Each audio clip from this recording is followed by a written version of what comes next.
아까 하던 이야기 좀 더 깊게 들어가 보죠.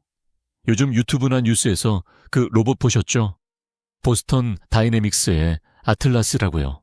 이게 그냥 신기한 기계가 아니에요. 예전에는 개처럼 네 발로 기어다니더니 어느 날 갑자기 두 발로 서서 뒤공중제비를 돌더라고요. 그러더니 이제는 어떻습니까? 공장에서 부품을 척척 옮깁니다. 그거 보면 다들 와, 신기하다. 세상 진짜 좋아졌네 하시잖아요. 근데요, 이게 내 일터라고 생각하면 얘기가 완전히 달라집니다. 오늘 드릴 이야기는 조금 무겁고 어쩌면 좀 불편할 수도 있습니다. 현대차 노조 이야기거든요. 아니, 정확히는 로봇과 인간의 싸움, 그 최전선에 서 있는 우리 이웃들의 이야기입니다. 요즘 현대차 공장 분위기가 심상치 않다는 말 들어보셨을 겁니다. 겉으로 보면 현대차는 지금 역대급 실적을 찍고 있죠. 차는 잘 팔리고 전 세계가 현대차를 주목합니다. 영업이익이 몇 조네, 몇십 조네 하는 뉴스 보면 참 대단하다 싶어요. 근데 그 안을 들여다보면요, 뭔가 좀 이상해요. 공기가 차갑습니다. 보통 회사가 돈을 잘 벌면 노사관계도 좋아야 하잖아요. 성과급 잔치도 하고 웃음꽃이 피어야 맞는데 지금은 아닙니다. 노조가 깃발을 들었습니다. 그것도 로봇 투입 반대라는 명분을 걸고요. 이거요. 겉으로 보면 그냥 흔한 밥그릇 싸움처럼 보일 수도 있습니다. 아니, 세상이 변하는데 노조가 너무 고집 피우는 거 아냐? 공장이 똑똑해지면 소비자도 좋고 회사도 좋은 거 아냐? 이렇게 생각하시는 분들도 많을 거예요. 그런데 잠깐만요. 이건 한번 깊게 짚고 가야 합니다. 이게 단순히 일하기 싫다거나 돈 더 달라거나 하는 문제가 아닙니다. 여기서 우리가 한번 같이 생각해보면 좋겠어요. 왜 그들은 그 똑똑하고 일 잘하는 로봇 아틀라스에게 그토록 민감하게 반응하는 걸까요? 자, 우리 한번 상상해보죠. 우리가 매일 출근하는 사무실 혹은 식당 아니면 택배 현장이라고 쳐요. 내가 20년, 30년 동안 익혀온 기술이 있습니다. 눈 감고도 나사를 조이고 소리만 들어도 엔진의 어디가 아픈지 잡아냅니다. 그 기술 하나로 자식들 대학 보내고 집 사고 장바구니 물가 걱정하면서도 어떻게든 꾸역꾸역 살아왔단 말이죠. 그게 우리네 아버지들, 우리 이웃들의 인생이잖아요. 그런데 내 인생이 녹아있는 그 라인에요.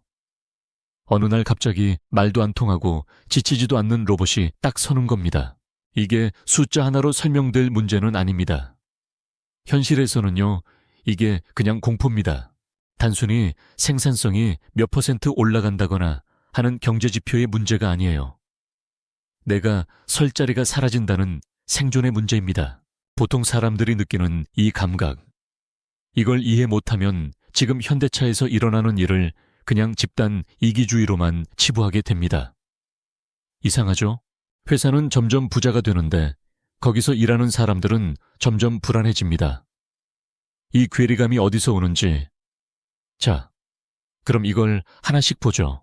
여기서부터가 정말 중요합니다. 왜 하필 지금, 그리고 왜 아틀라스일까요? 현대차가 보스턴 다이내믹스를 인수한 지 꽤 됐죠. 그때 다들 그랬습니다. 정의선 회장의 신의 한 수다. 맞아요. 미래 먹거리를 잘 잡았습니다. 근데 그 미래가 생각보다 너무 빨리 우리 집 앞마당까지 온 겁니다. 아틀라스는 기존의 로봇이랑은 차원이 다릅니다. 예전 로봇들은 그냥 딱 정해진 궤도만 움직이는 말 그대로 기계였어요. 펜스 쳐놓고 사람 접근 못하게 했죠. 위험하니까요. 그런데 이 녀석은요. 사람처럼 걷고 판단하고 사람 옆에서 같이 일할 수 있게 설계됐습니다. 이게 왜 핵심이냐면요. 대체 가능성의 차원이 다르기 때문입니다. 노조 입장에서는 이게 단순히 도구가 들어오는 게 아니라 내 후배, 내 동료의 자리를 아예 없애버리는 침입자로 보이는 겁니다. 그리고 더 무서운 게 뭔지 아세요? 전기차 시대입니다. 이게 판을 완전히 바꿔놨어요. 내연기관 차 만들 때는 부품이 3만 개나 들어갔습니다. 손이 정말 많이 갔죠. 근데 전기차는요, 1만 개도 안 됩니다.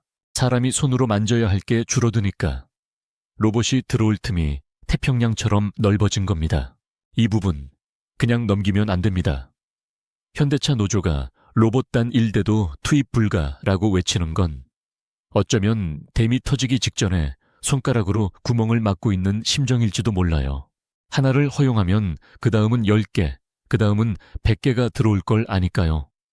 이게 말이 쉽지 현실에서는요. 50대 가장의 어깨가 걸린 문제입니다. 정년퇴직은 다가오는데 기술은 나보다 훨씬 빨라지고 후배들은 들어오질 않습니다. 그럼 회사는 왜 이렇게 서두를까요? 회사가 나빠서? 아니요, 거기도 죽을 맛입니다. 저 멀리 미국에서는 테슬라가 로봇으로 차를 찍어내고 있습니다. 옵티머스라는 로봇을 만들어서 공장에 넣겠다고 큰소리칩니다. 중국 차들은 말도 안 되는 가격으로 밀고 들어오죠. 현대차 입장에선 로봇을 안 쓰면 가격 경쟁에서 밀리고 결국 망할지도 모른다는 공포가 있는 겁니다. 이게 참 애매합니다. 회사는 말합니다. 글로벌 경쟁에서 살아남으려면 어쩔 수 없다. 테슬라는 저렇게 앞서가는데 우리만 옛날 방식으로 할 순 없지 않냐. 맞는 말입니다. 부정할 수 없죠. 근데 노조의 목소리도 들어보면 참 가슴 한구석이 답답해집니다. 우리가 이 회사를 여기까지 키워놨는데 이제 와서 로봇한테 밀려나야 하느냐. 우리의 고용 안정은 누가 책임지느냐. 이것도 틀린 말이 아니거든요. 여기서 많은 분들이 착각하시는 게 있는데요. 노조가 무조건 로봇을 싫어하는 게 아닙니다. 그들도 알아요. 세상 변하는 거 모르는 사람 어디 있겠습니까? 다만 나를 버리고 가느냐, 같이 가느냐를 묻고 있는 겁니다. 근데 현실은 냉정하죠. 로봇은 노조 가입을 안 합니다. 파업도 안 하죠. 24시간 불평 없이 일합니다. 점심시간도 필요 없고 화장실도 안 갑니다. 경영진 입장에서는 이보다 달콤한 유혹이 어디 있겠습니까? 생각보다 단순한 문제는 아닙니다. 이게 숫자나 효율성으로만 보면 로봇이 압승인데 우리라는 공동체의 관점에서 보면 이건 일종의 비극이거든요. 자, 그럼 여기서 몰락이라는 단어를 좀 꺼내봐야 할 것 같습니다. 지금 현대차 노조의 이런 움직임을 두고 외부에서는 시대착오적이다. 결국 스스로 몰락의 길을 걷는 거다라는 비판이 쏟아집니다. 틀린 말은 아닐지 모릅니다. 기술의 파도를 몸으로 막으려 하면 결국 휩쓸려 가기 마련이니까요. 하지만 제가 보고 싶은 건 그 너머입니다. 만약 노조가 힘없이 무너지고 공장이 로봇으로 가득 차서 생산성이 극대화됐다고 칩시다. 그럼 우리는 행복해질까요? 그 공장에서 밀려난 수만 명의 우리들은 어디로 가야 합니까? 현대차 울산 공장 하나가 멈추면 울산 경제가 휘청거린다고 하죠. 근데 로봇이 들어와서 사람이 필요 없어지면 그 많은 식당들, 그 많은 협력업체들, 그 가족들은 다 어떻게 될까요? 이게 진짜 소름 끼치는 부분인데 현대차 노조가 겪고 있는 이 갈등은 조만간 우리 모두가 겪을 일의 예고편 같은 거거든요. 오늘은 자동차 공장이지만 내일은 사무실이 될 수도 있습니다. 이미 챗GPT 같은 AI가 글 쓰고 그림 그리고 코드 짜고 있잖아요. 화이트 칼라라고 안전할까요? 아니요. 아틀라스가 공장을 점령하는 속도보다 AI가 사무실을 점령하는 속도가 더 빠를지도 모릅니다. 사실 그렇죠. 우리가 4차 산업혁명 이야기할 때 다들 장밋빛 미래만 말했잖아요. 사람은 더 가치 있는 일을 하게 될 거다. 창의적인 일에 집중할 수 있다. 이런 소리들요. 근데 현실은 어떻습니까? 더 가치 있는 일이 뭔지 알려주는 곳도 없고 창의적인 일을 할 준비가 된 사람도 많지 않습니다. 당장 내일 로봇이 내 자리에 앉는다고 하면 아, 이제 나는 창의적인 일을 해야겠구나 하고 웃으며 나올 수 있는 사람이 몇이나 될까요? 로봇 단 한 대도 못 들여온다는 그 처절한 외침이 어쩌면 인간이 기계에게 던지는 마지막 저항처럼 느껴지기도 합니다. 물론 회사는 가야 할 길을 가겠죠. 아틀라스는 결국 라인에 설 겁니다. 그건 정해진 미래일지도 몰라요. 자본의 논리는 감정이 없으니까요. 효율이 낮은 곳에서 높은 곳으로 흐르는 건 물의 원리처럼 당연한 걸지도 모릅니다. 그런데 말입니다.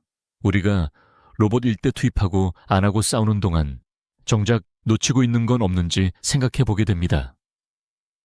기술이 인간을 편하게 해주려고 나온 건데 왜 우리는 그 기술 때문에 더 불안하고 더 서로를 미워하게 됐을까요? 로봇이 만드는 완벽한 차. 좋죠. 단차도 없고 도색도 완벽할 겁니다. 그런데 그 차를 살 사람들의 지갑은 누가 채워줄까요?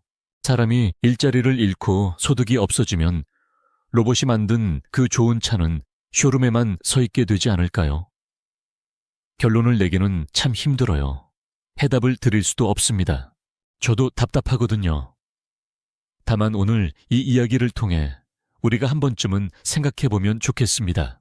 현대차 노조를 욕하기 전에 혹은 회사의 경영 방침을 비난하기 전에 이 변화의 파도가 내 앞에 닥쳤을 때 나는 어떤 표정을 짓고 있을지 말이죠.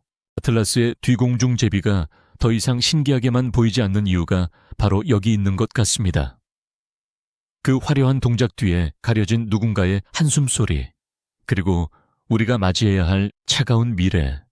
이게 참 답이 안 나오네요. 이상하죠? 분명히 기술은 발전했는데 왜 우리는 더 가난해질 것 같은 기분이 들까요? 왜 우리는 로봇보다 못한 존재가 될까봐 전전긍긍해야 할까요? 이게 숫자로는 설명이 안 되는 우리 삶의 현장에서 느껴지는 진짜 경제의 민얼굴입니다. 여러분은 어떻게 생각하세요? 우리가 로봇과 함께 살아가기 위해 지금 당장 포기해야 할 건 무엇이고 끝까지 지켜야 할 건 무엇일까요? 회사는 혁신을 해야 하고 노동자는 살아야 합니다. 이 평행선 끝에 무엇이 기다리고 있을까요? 생각이 좀 많아지는 밤입니다. 오늘 이야기는 여기까지 하겠습니다. 사랑에 아프고 사람에 지친 당신의 밤함 그 고단함을 외면하지 않겠습니다. 날카로운 비난이 멈춘 자리에 다정한 위로를, 절망의 틈새에 희망의 씨앗을 심습니다. 구독이라는 작은 약속으로 매일 당신을 위한 새로운 이야기와 해법을 마주해 보세요. 좋아요는 이 진심이 세상에 퍼져나가는 울림이 되고, 알람 설정은 우리 사이에 변치 않는 이정표가 됩니다. 삶은 결국 선택의 합입니다. 오늘 당신과 제가 함께 가는 이 길을 선택해 주세요.